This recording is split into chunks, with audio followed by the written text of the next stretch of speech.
Hello dear student, good morning, good noon, good evening, Ram Ram, whatever you are connected feeling with this। मैं Ram ji sir.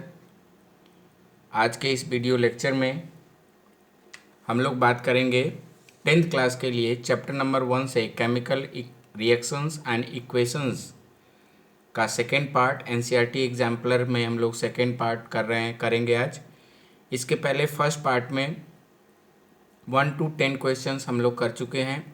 यदि आप first part नहीं देखे हैं तो आप जो है चैनल पे जा कर के सब्सक्राइब करिए, वीडियो को वॉच करिए, 1 to 10 क्वेश्चन को एंजॉय करिए और इसके बाद आगे इस पार्ट सेकंड में जहाँ पर कि हम लोग मल्टीपल चॉइस क्वेश्चन 11 to 18 की बात करेंगे, 11 से लेकर के 18 तक। और एक बहुत ही इम्पोर्टेंट पॉइंट है कि ये जो वीडियो लेक्चर है, ये जो क्लासेस हैं ऑनलाइन क्लासेस, ये दोनों ही मीडियम के स्टूडेंट के लिए बहुत ही यूज़फुल होने वाली हैं।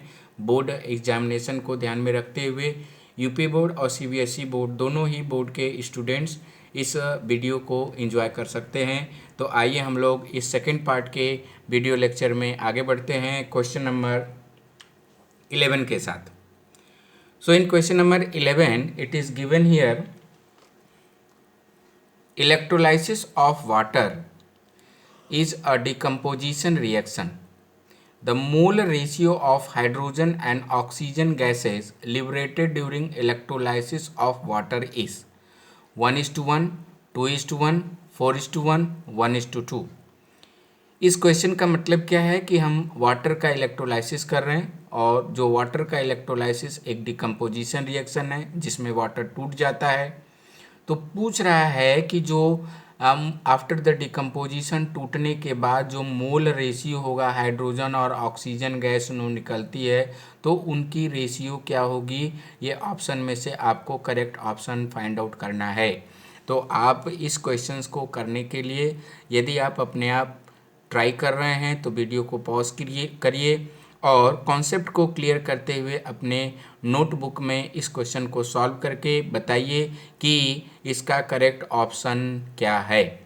तो वीडियो को पॉज करिए, अपने आप ट्राई कीजिए और इसके बाद यदि आंसर बन रहा है तो बहुत अच्छा, आप इसको मैच करिए। नहीं बन रहा है तो फिर आगे वीडियो रिज्यूम करके आप इसका एक्सप्लेनेशन देख सकते हैं।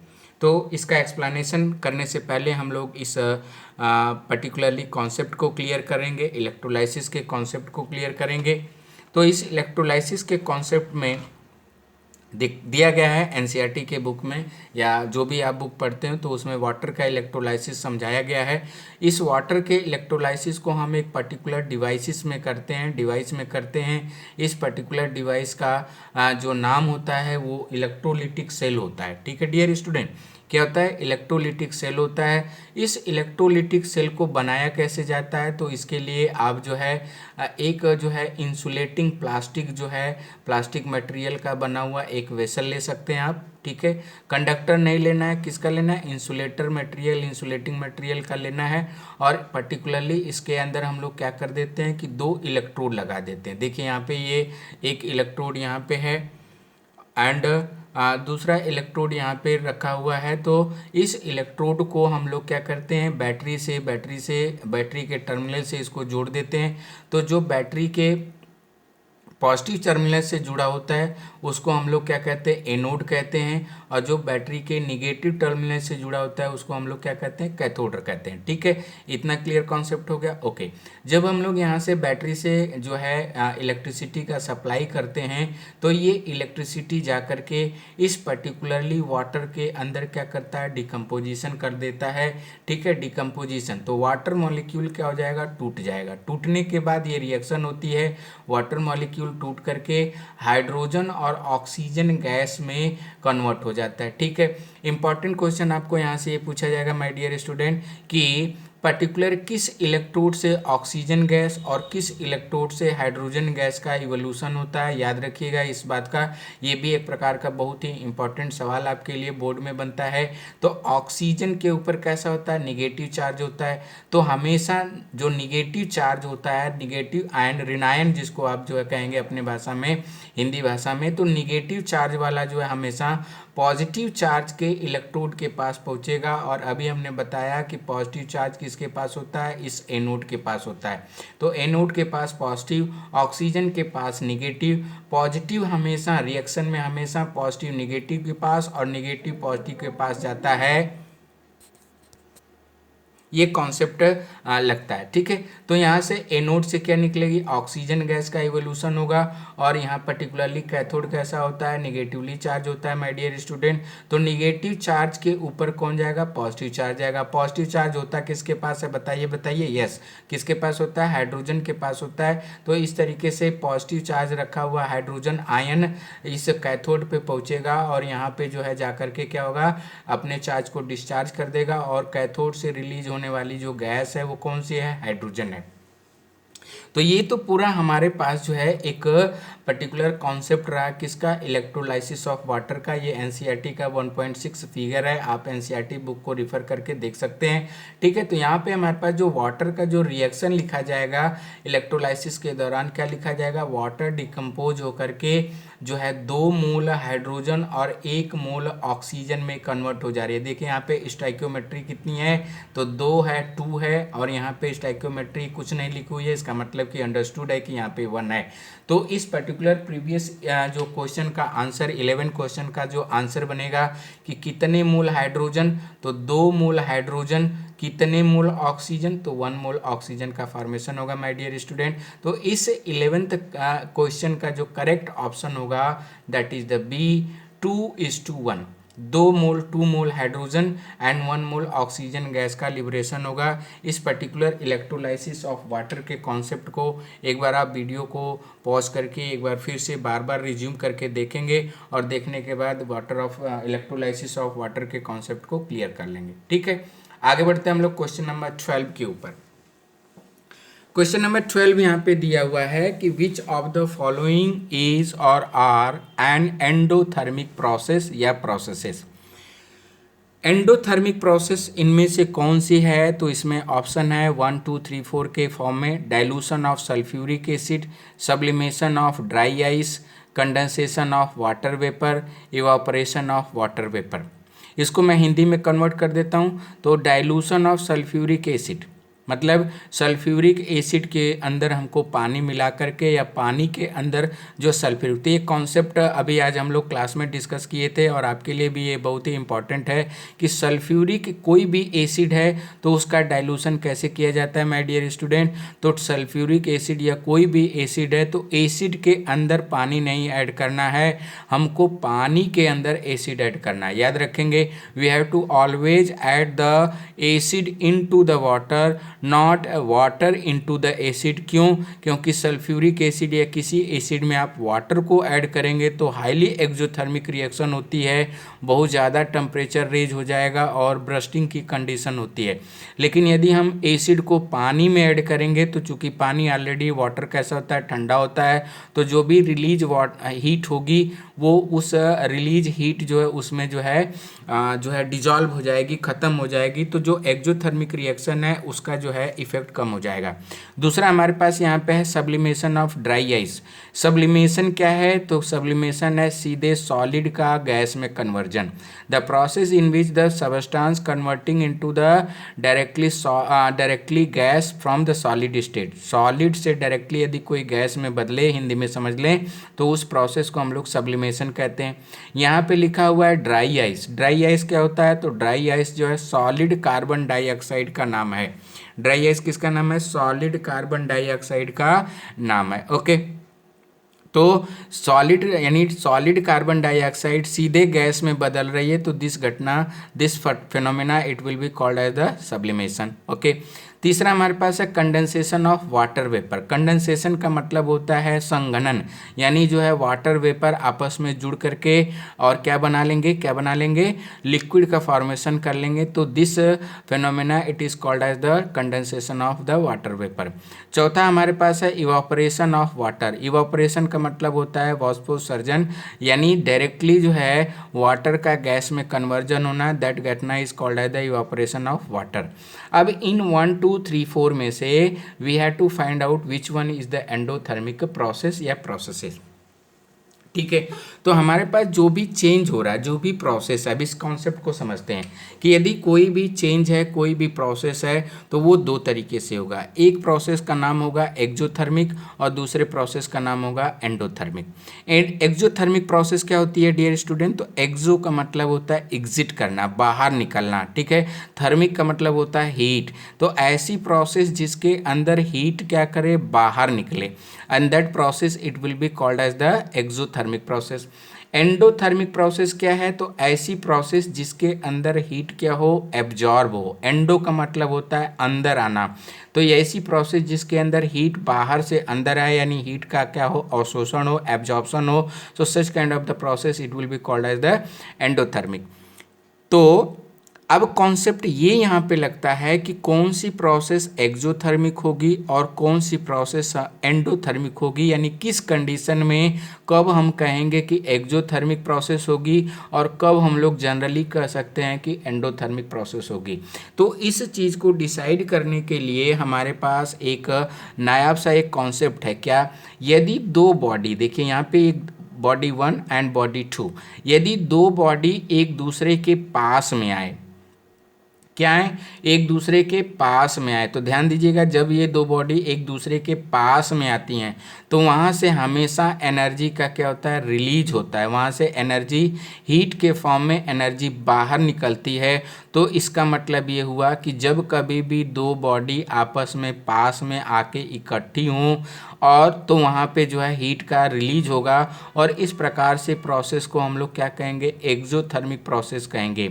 लेकिन यदि दो बॉडी पहले से जुड़ी हुई हैं और आपस में एक दूसरे से दूर जाएं, एक दूसरे से क्या हों, अलग हों, यदि एक दूसरे से अलग हों तो इस केस में एनर्जी की ज़रूरत पड़ती है, दूर करने के लिए एनर्जी की ज़रूरत पड़ती है, और इस प्रकार के प्रोसेस को हम लोग क्या कहते हैं, एंडोथर्मिक। तो माय डियर स्टूडेंट, यहाँ पे एकदम क्लियर कट कॉन्सेप्ट बना लेना है, क्या कि यदि दो बॉडी आपस में पास में आए तो एक्सोथर्मिक प्रोसेस, उष्मा उत्सर्जी, इसको हिंदी में उष्मा उत्सर्जी प्रोसेस कहते हैं।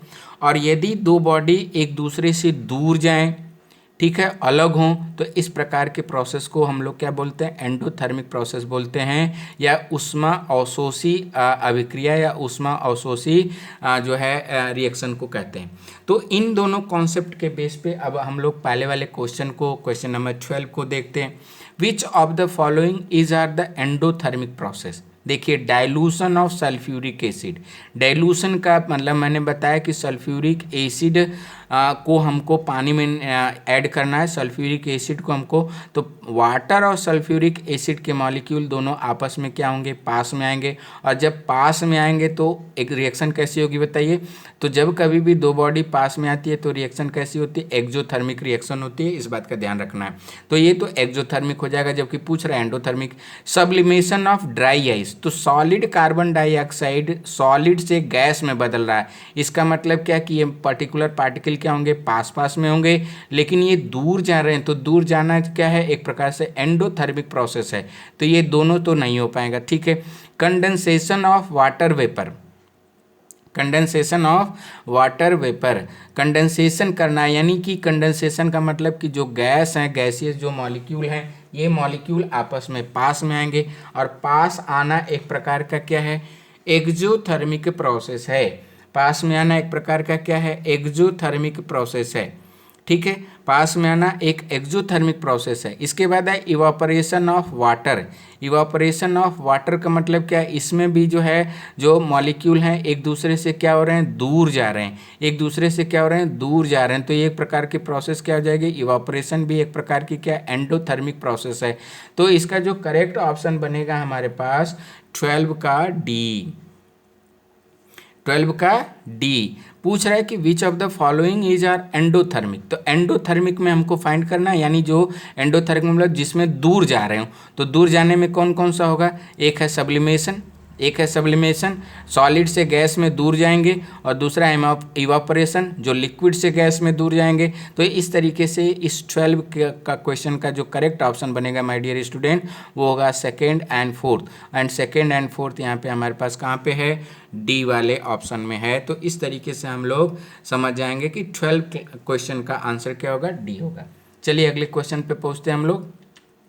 क्वेश्चन नंबर 13 कह रहा है कि in the double displacement reaction between aqueous potassium iodide and aqueous lead nitrate yellow precipitate of the lead iodide is formed. ठीक है, इस पर्टिकुलर क्वेश्चन को यहाँ तक समझने के लिए इस स्लाइड को देखते हैं। कह रहा है कि यहाँ पे पोटेशियम आयोडाइड है और लेड नाइट्रेट है। पोटेशियम आयोडाइड का जो एक्वस सोल्यूशन होता है वो कैसा होता है, एकदम ट्रांसपेरेंट होता है। लेड नाइट्रेट का कैसा सोल्यूशन होता है, तो एकदम ट्रांसपेरेंट। देखिए यहाँ पे इस पर्टिकुलर बीकर के अंदर जो है राउंड बॉटम फ्लास्क है, एक ट्रांसपेरेंट जो है क्या पोटेशियम इसमें लेड नाइट्रेट है, और इस पर्टिकुलर नोजल से यहाँ पे जो है लिक्विड ऐड किया जा रहा है वो क्या है, पोटेशियम आयोडाइड है। तो जब कभी भी पोटेशियम आयोडाइड इस लेड नाइट्रेट के सोल्यूशन में ऐड किया जाता है तो येलो कलर का प्रेसिपिटेट बन जाता है, येलो कलर का सॉलिड मास बन जाता है। वो किसका होगा, लेड आयोडाइड का होगा। तो ये एक प्रकार से डबल डिस्प्लेसमेंट रिएक्शन और साथ साथ में प्रेसिपिटेशन विक्षेपणीय रिएक्शन का भी एग्जाम्पल है। ठीक है, तो इस तरीके से पहला सेशन हमारे पास ये कंप्लीट हुआ कि जो है कि yellow precipitate of lead iodide बन रहा है। ठीक है, कह रहा है कि while performing the activity if lead nitrate is not available, जब आप इस एक्टिविटी को करा रहे हैं तो पर्टिकुलरली ये जो लेड नाइट्रेट है वो अवेलेबल नहीं है। लेड नाइट्रेट का फार्मूला क्या होगा, PbNO3 का ट्वाइस पूछा जा सकता है आपसे। पोटेशियम आयोडाइड का फार्मूला पूछा जा सकता है, आपसे पूछा जा सकता है कि ये किस प्रकार की रिएक्शन का एग्जाम्पल है, तो ये डबल डिस्प्लेसमेंट रिएक्शन का एग्जाम्पल है जिसमें दो कटायन आपस में क्या होंगे, एक्सचेंज होंगे। ये किस प्रकार के रिएक्शन का एग्जाम्पल है, तो ये प्रेसिपिटेशन रिएक्शन का भी एग्जाम्पल है। पूछा जा सकता है कि किसका प्रेसिपिटेट बनेगा, तो लेड आयोडाइड का प्रेसिपिटेट बनेगा। तो इस पर्टिकुलर क्वेश्चन में कह रहा है कि यदि lead nitrate is not available, lab में आपके पास लेड नाइट्रेट नहीं है, so which of the following can be used in place of lead nitrate. पूछ रहा है कि इनमें से चारों में से कौन सा सबस्टांस हम लोग यूज कर सकते हैं लेड नाइट्रेट की जगह, जबकि हमको इसी तरीके का येलो प्रेसिपिटेट मिलना चाहिए। This is the very important condition, जबकि हमको इसी तरीके का येलो प्रेसिपिटेट मिलना चाहिए। तो इस कंडीशन में ऑप्शन पे हम लोग गौर फरमाएंगे तो देखेंगे बाबू लिखा हुआ है यहाँ पे लेड सल्फेट कैसा है, इनसॉल्युबल है। तो हमें ये जब लेड सल्फेट इनसॉल्युबल है वाटर के अंदर तो ये कभी भी डबल डिस्प्लेसमेंट रिएक्शन को परफॉर्म नहीं करेगा, घुलनशील नहीं है। ये लेड एसीटेट घुलनशील तो है, हाँ घुलनशील है, और इसमें लेड है और एसीटेट है, तो लेड आयन अलग हो जाएगा, एसीटेट आयन अलग हो जाएगा। हमको आयोडाइड ही चाहिए। ठीक है, तो लेड तो कंफर्म है, लेड आयोडाइड पोटेशियम आयोडाइड के अंदर आयोडाइड तो कंफर्म है, लेकिन इस पर्टिकुलर लेड आयोडाइड को बनाने के लिए हमको ये लेड एसीटेट वाला ही कंपाउंड चाहिए, लेड एसीटेट ही चाहिए। तो इस तरीके से लेड सल्फेट नहीं होगा, अमोनियम नाइट्रेट नहीं होगा, पोटेशियम सल्फेट नहीं होगा। कॉन्सेप्ट क्लियर हो रहा होगा? यस। तो इस तरीके से हम कह सकते हैं कि 13 क्वेश्चन का जो आंसर बनेगा वो क्या बनेगा, लेड एसीटेट। यदि हमारे पास लेड नाइट्रेट की जगह यदि लेड एसीटेट हो जाए तो सिमिलर टाइप की रिएक्शन आपको मिलेगी। यहाँ पे देखिएगा ध्यान से, reaction between the aqueous lead acetate and aqueous potassium iodide. तो यदि हमने लेड एसीटेट की लेड नाइट्रेट की जगह यदि हमने लेड एसीटेट ले लिया है तो सेम टाइप का डबल डिस्प्लेसमेंट रिएक्शन होगी और हमको एक बार फिर से येलो कलर का प्रेसिपिटेट मिलने लगेगा। किसका, लेड आयोडाइड का। यही सवाल क्वेश्चन नंबर 13 में पूछा गया है कि इस लेड नाइट्रेट की जगह हम क्या लें, तो व्हाट विल टेक, क्या लेंगे हम लोग, तो हम लोग लेड एसीटेट लेंगे सिमिलर टाइप के प्रेसिपिटेट को बनाने के लिए। आइए आगे चलते हैं हम लोग क्वेश्चन नंबर 14 पे। कह रहा है कि which of the following gases can be use for the storage of fresh sample of an oil for long time. ये आपके चैप्टर में एक टॉपिक है रेंसिडिटी, ऑयल और फैट का सड़ना, जिसको कि हम लोग रेंसिडिटी बोलते हैं, ठीक है। तो उस ऑयल और फैट को स्टोर करने के लिए हमारे पास डिफरेंट मेथड्स हैं। उन डिफरेंट मेथड्स में एक मेथड होता है कि हम लोग इनर्ट गैस के फ्लश के कंडीशन में, इनर्ट गैस के केस फ्लश के एनवायरनमेंट में हम लोग क्या करते हैं, उसको ऑयल या फैट को स्टोर करते हैं। जैसे हम लोग चिप्स खाते हैं या कोई भी फैटी आइटम खाते हैं तो वो उसके अंदर जो है गैस जो है भरी रहती है, उसी गैस का नाम पूछ रहा है कि कौन सा गैस होगा। तो ऑप्शन है कार्बन डाइऑक्साइड और ऑक्सीजन। एकदम नहीं, क्योंकि ये दोनों ही रिएक्टिव गैस हैं। नाइट्रोजन और ऑक्सीजन, नाइट्रोजन तो हो सकता है लेकिन ऑक्सीजन नहीं हो सकता। नाइट्रोजन इनर्ट गैस है, यूज की जाती है, लेकिन ऑक्सीजन हाईली रिएक्टिव है तो कभी नहीं यूज करेंगे। कार्बन डाइऑक्साइड और हीलियम, तो कार्बन डाइऑक्साइड एकदम नहीं करेंगे, हाईली रिएक्टिव गैस है। हीलियम ले सकते हैं लेकिन कार्बन डाइऑक्साइड इसमें साथ में है, तो कह रहा है हीलियम और नाइट्रोजन। तो ये देखिए ये दोनों ही गैसें कैसी हैं, इनर्ट हैं। तो हीलियम या फिर नाइट्रोजन गैस के उपस्थिति में हम लोग ऑयल या फैट को लंबे समय तक स्टोर कर सकते हैं, ठीक है। तो ये वीडियो जो है दोनों ही स्ट्रीम के स्टूडेंट के लिए बहुत ही इम्पॉर्टेंट है, यूपी बोर्ड और सीबीएसई बोर्ड दोनों ही स्टूडेंट्स के लिए, क्योंकि हम लोग यहाँ पे जो है कॉमन एक लैंग्वेज यूज कर रहे हैं, हिंदी और इंग्लिश, जो कि दोनों ही स्टूडेंट के द्वारा बेहतरीन तरीके से कॉन्सेप्ट को क्लियर करने के लिए सफिशिएंट है, कैपेबल है, ठीक है। आगे हम लोग चलते हैं क्वेश्चन नंबर 15, एनसीईआरटी एग्जाम्पलर का एक क्वेश्चन नंबर 15 है। The following reaction is use for the preparation of oxygen gas in laboratory. Oxygen gas बनाने का लैब विधि क्या है? सबसे पहले तो इसको आप कंठस्थ कर लेंगे, लर्न कर लेंगे, कॉपी में नोटबुक में पेन से कम 10 बार ये रिएक्शन लिखेंगे आप, ओके। क्यों? क्योंकि this is very very important, ये बहुत ही इंपॉर्टेंट है। क्या है? पोटेशियम क्लोरेट KClO3, इसका क्या नाम है याद करिए एक एक करके। पोटेशियम क्लोरेट फार्मूला क्या होगा? KClO3, सॉलिड स्टेट में पाया जाता है। इसको हम लोग हीट करते हैं, कैटलिस्ट होता है मैग्नीज डाइऑक्साइड। कैटलिस्ट का भी नाम याद कर लें। कैटलिस्ट क्या होता है? ऐसा सब्सटेंस जो रेट ऑफ रिएक्शन को बढ़ा या घटा देता है, तो कैटलिस्ट है यहाँ पे मैग्नीज डाइऑक्साइड। जब इस पोटेशियम क्लोरेट को हीट करते हैं तो ये KCl साल्ट में सॉलिड स्टेट और ऑक्सीजन गैस जो है रिलीज होती है। तो याद कर लेंगे, मैंने बार बार कहा कि इसको 10 बार कम से कम 10 times you will write into the notebook. इस तरीके से आपको ये रिएक्शन लैब मेथड याद हो जाएगा ऑक्सीजन गैस बनाने का। इसके बारे में पूछ रहा है कि which of the following statement is or are correct about the reaction. पहला स्टेटमेंट है it is the decomposition reaction and endothermic in nature.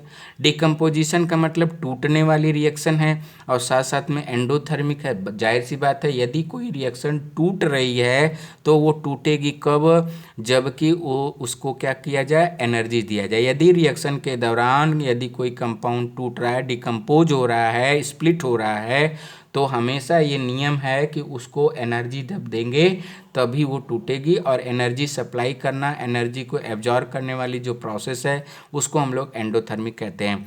It is the combination reaction नहीं। कॉम्बिनेशन रिएक्शन क्या होती हैं? कॉम्बिनेशन रिएक्शन दो या दो से अधिक कंपाउंड या मॉलिक्यूल जुड़ते हैं, तो कॉम्बिनेशन नहीं है, गलत बात। It is the decomposition reaction and accompanied by the release of heat नहीं, ये भी गलत है क्योंकि इसमें हीट एनर्जी रिलीज नहीं होती है।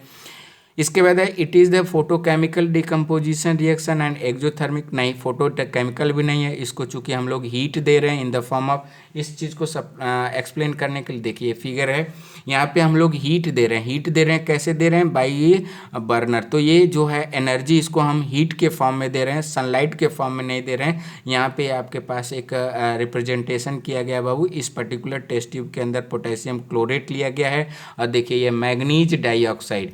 मैग्नीज डाइऑक्साइड क्या है? एक कैटलिस्ट है जो कि इस डिकम्पोजिशन रिएक्शन को क्या करती है? बढ़ा देती है। याद रखेंगे, इस फिगर को भी आप बना सकते हैं नोटबुक में clearly. Neat and clean. Okay, तो जब इसको हीट करेंगे तो ये डिकम्पोज हो जाएगा, और चूंकि हीट के फॉर्म में दे रहे हैं तो ये थर्मल डिकम्पोजिशन है, और इसको कलेक्ट करते हैं हम लोग इस इन्वर्टेड फॉर्म में ट्यूब को, ऑक्सीजन गैस को यहाँ पे वाटर के जो है टैब होगा, और उसमें यू ट्यूब जो है, जो टेस्ट ट्यूब होता है या कोई बर्नर है, सॉरी सिलेंडर है, उसको उल्टा करके हम लोग गैस को कलेक्ट कर लेते हैं। इस गैस को कलेक्ट करने का भी जो है कॉन्सेप्ट है।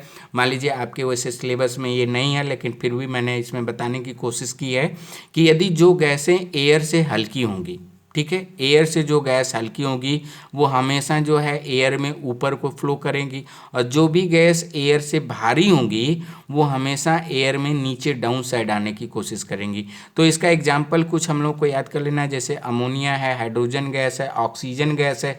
ये जो है एयर से क्या होती हैं, हल्की होती हैं, एयर से इनकी डेंसिटी एयर से कम होती है, तो ये हल्की होती हैं, तो हमेशा ये ऊपर को उठती हैं, इसलिए हमको ये जो है जो ट्यूब है इन्वर्टेड उल्टा करके रखना पड़ता है। लेकिन जैसे कि कुछ गैसें जो एयर से भारी हैं, जैसे कि carbon dioxide, chlorine, sulphur dioxide, ये सब जो है कि नीचे डेंसिटी इनकी ज़्यादा होगी तो ये नीचे बैठ जाएंगी, और जब नीचे बैठ जाएंगी वो तो ये जो है एयर को ऊपर भगा देंगी, और इस तरीके से। तो इस केस में इन गैसों को कलेक्ट करने के लिए हमको ट्यूब को या कोई भी सिलेंडर है तो उसको हमको बर्तन को क्या करना पड़ेगा, सीधा रखना पड़ता है। ये यहाँ पे लॉजिक या कॉन्सेप्ट है, कई बार कॉम्पिटिटिव एग्जाम में पूछा गया सवाल है। चलिए आगे बढ़ते हैं। तो अच्छा, इसके पहले वाला जो सवाल था क्वेश्चन नंबर 15, उसका करेक्ट ऑप्शन क्या बनेगा, तो it is the decomposition reaction and endothermic in nature, यानी ये डिकम्पोजिशन रिएक्शन है और इसमें ऊर्जा का क्या होता है, अवशोषण होता है। नेक्स्ट हमारे पास जो क्वेश्चन है question number 16, which of the following process involve the chemical reaction. ये इस प्रकार के सवाल बहुत ही इंपॉर्टेंट होते हैं। इनमें से कौन सी रिएक्शन जो है, जो कौन सा प्रोसेस है वो जो है केमिकल रिएक्शन को डिफाइन करता है। तो इसमें जो है 4 ऑप्शन है। ऑप्शन पढ़ने से पहले हम लोग कॉन्सेप्ट पे चलेंगे, क्या कि फिजिकल और केमिकल रिएक्शन होने के लिए क्या कंडीशंस हैं। तो यहाँ पे लिखा हुआ बाबू देखिए, conditions for the chemical reaction. कैसे हम कहेंगे कि केमिकल रिएक्शन होगी या हो रही है, कैसे हम कहेंगे कि केमिकल रिएक्शन हो रही है, कैसे हम कहेंगे कि ये फिजिकल रिएक्शन हो रही है। तो केमिकल रिएक्शन होने के लिए ये नितांत आवश्यक है कि new bonds making and old bonds breaking should be. क्या मतलब है, इसके अंदर केमिकल रिएक्शन हम तब कहेंगे या तो नया बॉन्ड बने, न्यू बॉन्ड मेकिंग, या तो फिर पुराना बॉन्ड टूटे, ओल्ड बॉन्ड ब्रेकिंग, तभी हम कहेंगे कि वो जो प्रोसेस है वो क्या है, केमिकल रिएक्शन है। तो इस चीज़ को एक्सप्लेन करने के लिए देखिए, यहाँ पे 2 एटम हैं या मॉलिक्यूल हो सकते हैं, 2 अलग अलग हैं। यदि इन दोनों के बीच में एक नया बॉन्ड बन रहा है, ए और बी के बीच में, ये देखिए बॉन्ड का फॉर्मेशन हो रहा है, तो एक नया बॉन्ड बन रहा है, तो हम कहेंगे कि यहाँ पे केमिकल रिएक्शन है। चूंकि यहाँ पे ये दोनों जुड़ रहे हैं तो किस प्रकार की रिएक्शन है, कॉम्बिनेशन रिएक्शन है। Very good. यहाँ पे क्या है, इनके बीच में एक पहला वाला पुराना वाला बॉन्ड है, लेकिन ये बॉन्ड टूट करके ए और बी क्या हो रहे हैं, सेपरेट हो जा रहे हैं, अलग हो जा रहे हैं। तो यहाँ जो है ओल्ड बॉन्ड ब्रेकिंग, तो ये भी एक केमिकल रिएक्शन के अंदर आएगा। यदि पहला वाला देखिए, यहाँ पे मैंने कहा कि पुराना बॉन्ड टूटना चाहिए, तो ये ए और बी के बीच में जो बॉन्ड था ये टूट गया और एक नया बॉन्ड बन गया किसके बीच में, ए और सी के बीच में। तो ये भी एक प्रकार का क्या है, केमिकल रिएक्शन है। अब हुआ क्या कि इसमें इसने सी ने बी को क्या कर दिया, डिस्प्लेस कर दिया है। तो ये किसका एग्जाम्पल हो गया, डिस्प्लेसमेंट रिएक्शन का हो गया। यहीं पे है देखिए, यहाँ पे ए और बी के बीच में पुराना बॉन्ड है, सी और डी के बीच में एक बॉन्ड है, पुराना बॉन्ड है, लेकिन एक नया बॉन्ड बन गया ए और डी के बीच में, एक नया बॉन्ड बन गया सी और बी के। तो ये जितने भी हमारे पास जो ये प्रोसेस है, ये सारा का सारा किसको रिप्रेजेंट करती है, तो ये रिप्रेजेंट करती है केमिकल रिएक्शंस को। इसी के बेस पे हमारे पास डिफरेंट टाइप्स की रिएक्शंस आती हैं बाबू। देखिए जैसे कॉम्बिनेशन रिएक्शन, कॉम्बिनेशन रिएक्शन, तो 2 और 2 से अधिक मॉलिक्यूल आपस में जुड़ करके एक सिंगल मॉलिक्यूल बना रहे हैं। डिकम्पोजिशन रिएक्शन, इनके बीच में बॉन्ड पहले था, ये टूट करके अलग हो गए, तो डिकम्पोज हो गए, अलग होना। कंबस्शन रिएक्शन देखिए ये सी एच है O2 तो CO2 और HO2 H2O ये वाटर, तो एक प्रकार से ये कंबस्शन रिएक्शन है। यदि यही कॉम्बिनेशन रिएक्शन या रिएक्शन जो है ऑक्सीजन के प्रेजेंस में तो उसको कंबस्शन कहते हैं। न्यूट्रलाइजेशन एसिड और बेस के बीच में रिएक्शन होता है, साल्ट और वाटर का फॉर्मेशन होता है। डिस्प्लेसमेंट रिएक्शन अभी मैंने बात बताया कि यदि किसी एक आयन को, एक कैटायन को कोई दूसरा कैटायन क्या कर दे, डिस्प्लेस कर दे, तो इस प्रकार से क्या है डिस्प्लेसमेंट रिएक्शन या डबल डिस्प्लेसमेंट रिएक्शन के नाम से भी जानते हैं।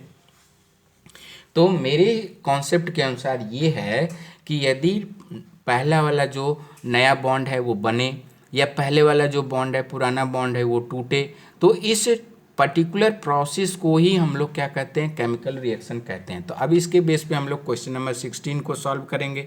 जैसे storing of oxygen gas under the pressure of gas cylinder. तो गैस सिलेंडर के अंदर हम केवल प्रेशर लगा करके ऑक्सीजन गैस को स्टोर कर रहे हैं, कोई नया बॉन्ड यहाँ पे नहीं बन रहा है, तो ये केमिकल रिएक्शन के अंदर नहीं आएगा। Liquefaction of air, liquefaction of air का मतलब होता है कि एयर को प्रेशर लगा करके लिक्विड में बदल देना। तो प्रेशर लगा करके आप केवल एयर मॉलिक्यूल के बीच में जो स्पेस है उसको कम कर ले रहे हो, कोई इसे नया बॉन्ड नहीं बन रहा है, तो ये भी केमिकल रिएक्शन नहीं है। Keeping petrol in China dish in the open, China dish के अंदर कटोरी में पेट्रोल आप रख दिए तो वो वेपराइज हो गया, कोई नया बॉन्ड नहीं बन रहा है, ठीक है। तो ये 1A B C ये तो कभी भी केमिकल रिएक्शन के लिए रिस्पॉन्सिबल नहीं है। यहाँ पे सिर्फ और सिर्फ फिजिकल चेंज हो रहा है, फिजिकल रिएक्शन हो रही है।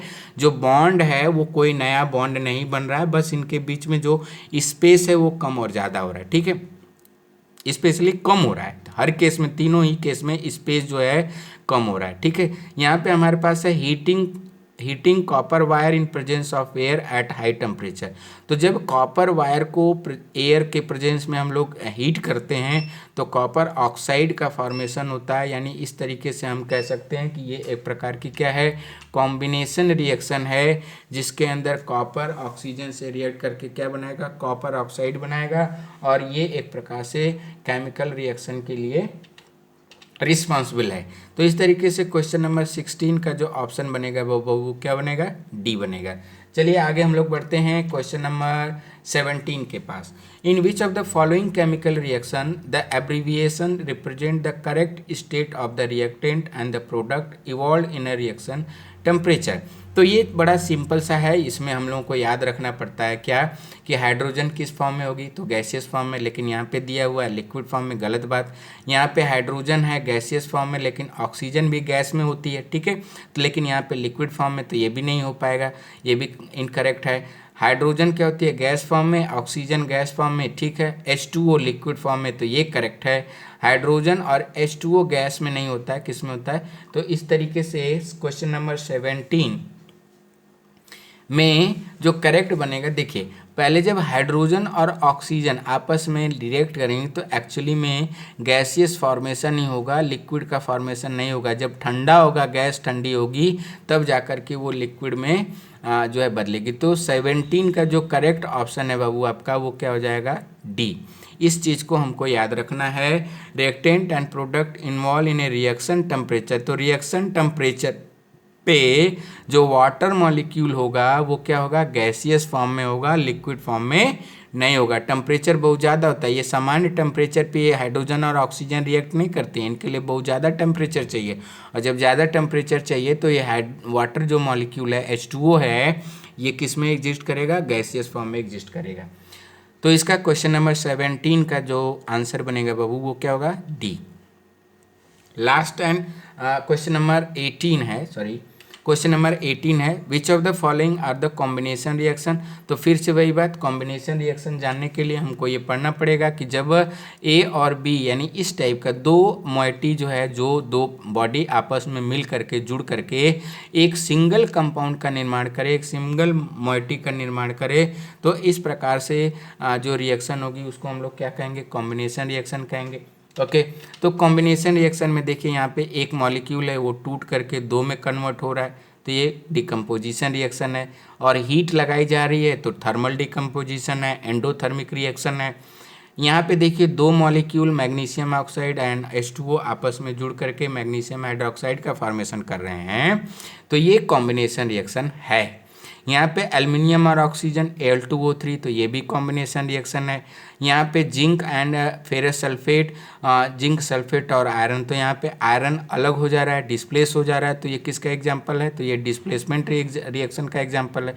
तो इसमें क्वेश्चन नंबर 18 का जो करेक्ट ऑप्शन होगा सेकेंड एंड थर्ड। तो सेकेंड एंड थर्ड कहाँ पे, डी में, यस, सेकेंड एंड थर्ड कहाँ पे, डी में। तो इस तरीके क्वेश्चन नंबर 18 का जो करेक्ट ऑप्शन बनेगा my dear student, D option it will be correct. तो यहाँ पे फर्स्ट पार्ट और सेकेंड पार्ट के में हम लोग जो है टोटल 18 क्वेश्चन कवर किए थे बाय मेकिंग द कॉन्सेप्ट। साथ साथ में उसके जो आंसर यहाँ पे पेस्टेड हैं, इसको आप जो है नोट कर सकते हैं। और इसी के साथ thank you very much for careful watching and please like, subscribe and share this video for creating the foundation for tomorrow. क्योंकि मैं रामजी सर ऑनलाइन और ऑफलाइन दोनों ही तरीके से मैं लगा पड़ा हूँ कि रूरल एरिया में हम बच्चों को इस लेवल पे कैपेबल बनाएं कि वो अपने माता पिता के फिक्र को फ़क्र में बदल दें, प्राउड करें, सक्सेसफुल इतना हम लोग बने बाबू कि आगे चल कर के हम लोग एक बड़े और महान व्यक्तियों में शामिल हों। तो इसी के साथ thank you very much, take care, revise करते रहिए, बोर्ड की प्रिपरेशन करते रहिए, एनसीईआरटी के साथ, कीमो के साथ, कॉन्सेप्ट कोचिंग के साथ, रामजी सर के साथ जुड़े रहिए। Thank you very much, bye bye, good night.